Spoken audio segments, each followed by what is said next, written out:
Hello, and welcome to the Character Representation Project, produced by me, Davina Dawson, and advised by Farley Sherry. Currently, it can be really hard to find many diverse character models online. We seek to change that.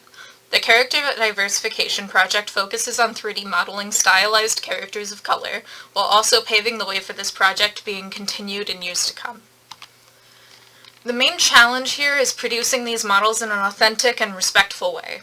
By nature of the project, I was faced with representing people from groups that I'm less informed about, so I had to research closely. Locating the line between authenticity and stereotyping isn't always easy. So for this project, I used a combination of research and discussions with first-hand sources to educate myself on the groups that I was representing. Another challenge that I identified early on was dealing with colorism. Colorism is a phenomenon that exists in ethnic groups, where beauty standards are tied with having lighter skin, as well as other predominantly white features, such as hair texture. A lot of the references that I found early on felt like they were approaching diversity in a colorist manner. Because of this, I sometimes deviated from the reference. It also informed some of the reference topics that I picked, as I was focused on showing the natural beauty of these communities. The final challenge that I faced was my own 3D modeling ability. When I entered the project, I was inexperienced in making stylized character models, and I also had trouble depicting masculine body types. I faced this challenge by looking at a lot of resources and references, as well as by getting frequent critiques from my advisor. We followed a model where I worked on multiple characters at once so that I could step away from characters and come back with a fresh headspace. I found that the further that I got into the project, the more I had overcome this important obstacle. My first character, Daya, is inspired by the black actor India Moore. I chose India because of how they wear their natural hair with pride and beauty. India is also very dedicated to helping minority groups, so they seemed like a perfect first choice. India Moore is a non-binary actor who identifies with they, them, and she, her pronouns. After careful consideration, my advisor and I agreed that we would represent a feminine India. Our main reason was that I was already facing the challenges mentioned above, and adding the process of creating a gender-neutral character would complicate things too much. Further, people of color have many gender-related stereotypes that we wanted to avoid accidentally showing here. My second character, Jay, had an interesting progression to get where he is now. Originally, I had planned to model him from Kulik Rung from Soul Eater. This proved challenging as my modeling style does not lend well to anime styles. Anime styles also tend to minimize distinguishing facial features, which felt wrong for this project. Following that decision, we found a similar but more American-style reference. From there on, he was instead modeled after this piece. Kayla is based off of a Hispanic character art piece that I found online. While working on her, I came to realize that I had problems with her as a representative of the Latinx community. Specifically, she felt like a colorist representation. This felt personally wrong to me as a Hispanic woman. Under the whitewashing beauty standards imposed on the Hispanic community, I grew up straightening my hair and wearing light foundation in efforts to look as much like this beauty standard as I could. By now I've come to love my hair and skin tone, and I wanted the same for Kayla. For these reasons, I varied from the reference in order to make Kayla feel more representative of the actual community.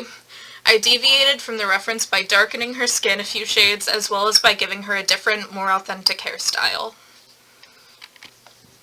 Natsu is based off of two pieces representing Japanese characters. As shown, I used a face and hair reference and then a separate body and clothing reference. The references were carefully considered, as it is common for Japanese male characters to be feminized in art.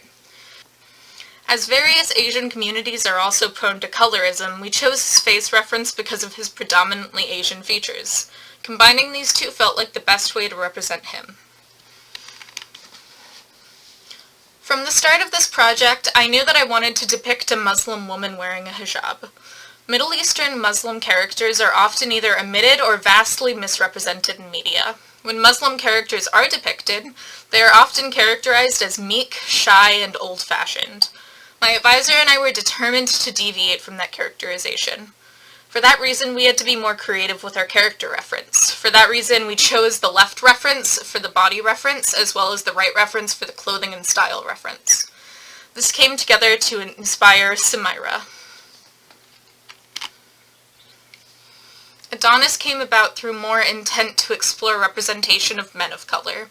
Specifically, my advisor and I wanted to depict an athletic, attractive black male character.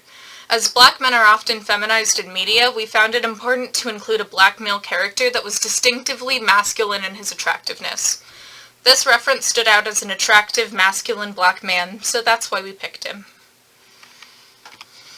Upon discussing the progression of the project, my advisor and I noticed that we had not included representation of any fat characters. We both agreed that adding a fat character would help express the diverse body positivity that this project is about.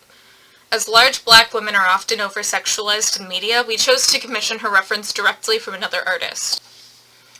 The artist, Mackenzie Ensley, and I worked together to determine how the character should look, from body type to hair to clothing. Because of this, we were able to make a very individual character. My advisor and I both see this project as one with lots of potential for growth. We envision an online database of 3D modeled and rigged characters of color, where people can go to get characters representing underrepresented groups. For this reason, we think that the development of that database should be a recurring project at WPI, which we have affectionately named Rigs of Color. In future developments, we believe that Rigs of Color should be a more collaborative experience, where artists of different skill levels can come together to work on this amazing project. We tried out this functionality by working with a student in an independent study project, Kimberly Cadre. She developed one character for this project, Kim. She did an amazing job, from finding great character reference to representing it in a great way. After she modeled and painted the character, she handed it off to me so that I could touch it up and do some of the more technical elements of the process, such as topology and hard surface modeling of accessories. This sort of methodology could be used on future iterations of Rigs of Color so that all sorts of artists at WPI can come together to work on this great project. Thanks for listening, everyone.